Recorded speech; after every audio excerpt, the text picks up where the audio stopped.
But let me ask you. Oh. You've been in exile 50 what years? 56. 56.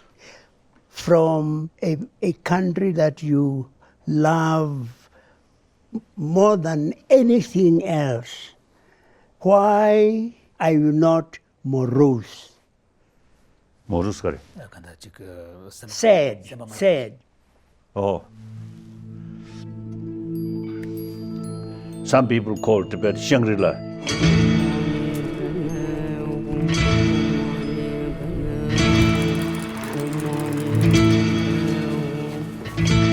The reality is something different and much more difficult.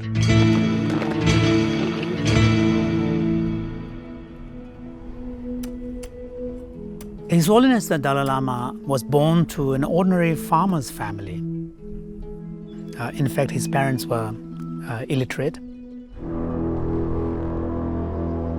13th Dalai Lama passed away. The Tibetan succession system for choosing the next Dalai Lama relies on this Buddhist concept of reincarnation. There is a formal recognition of a child at a very young age as the continuity of the Dalai Lama, and he was recognized at the age of 2. One of the method as part of the process involves identifying what objects belonging to the predecessor which are mixed with other objects as well. He passed the test with flying colors. Once he was formally recognized, he was brought to Lhasa, to central Tibet, the Potala Palace. When I was young, we never saw my mother's sort of angry face, very, very kind. But I remained separate from my mother. That meant the day-to-day upbringing was handled by monks, tutors, and attendants.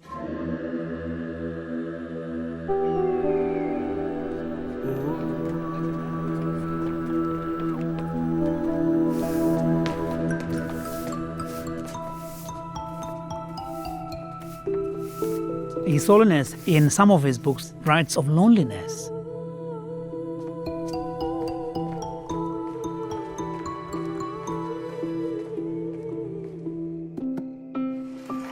His curiosity was piqued by science.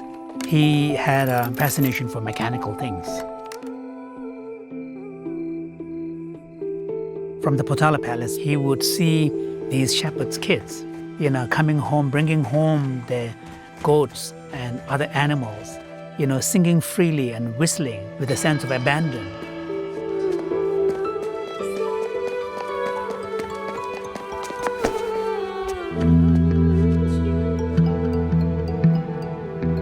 The expectation, aspiration, and hopes of the entire Tibetan people was placed upon, I would say unfairly, upon the shoulders of this young kid. Like age 16, I lost my freedom because the people asked me to take political responsibility.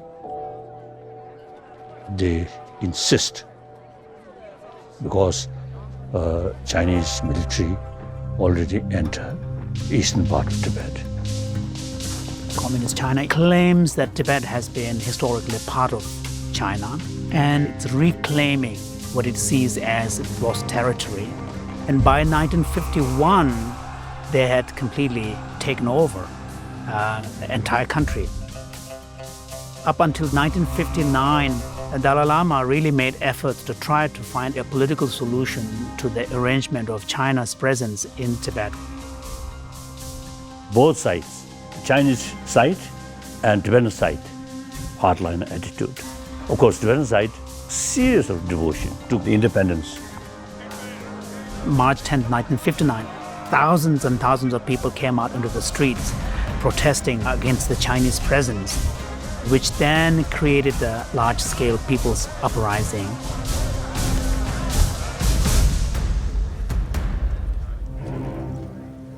Many people are supposed to protect the Dalai Lama, but I believe firstly in non-violence.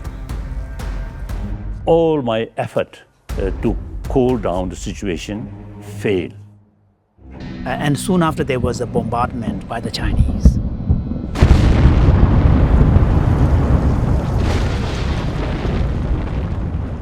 So then there's no other choice except escape. Then the question was, how do you get out of this without being noticed? What His Holiness did was to disguise himself as a soldier. I can imagine those few moments when he's stepping out of his palace compound and pretending to be, one of the guards. And he left Lhasa and then began the long journey to India.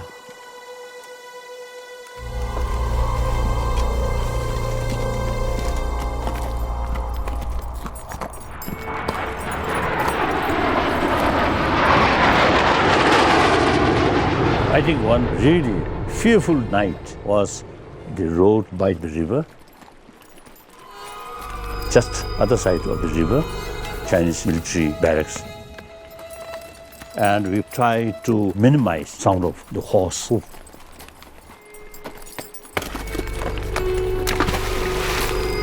If they notice, if they open fire,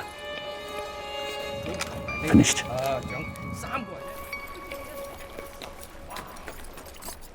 Then the next morning, the last moment to see Potala. My horse returned towards Potala, some kind of final goodbye, and a very heavy feeling.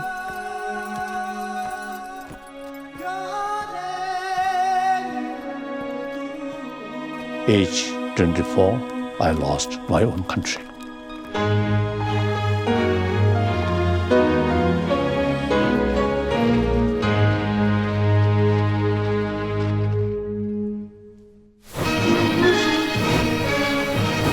No one could have told from his unruffled bearing, as he was greeted by high Indian officials, that the Dalai Lama had been in mortal danger since he left Lhasa, that he had been forced to leave his capital.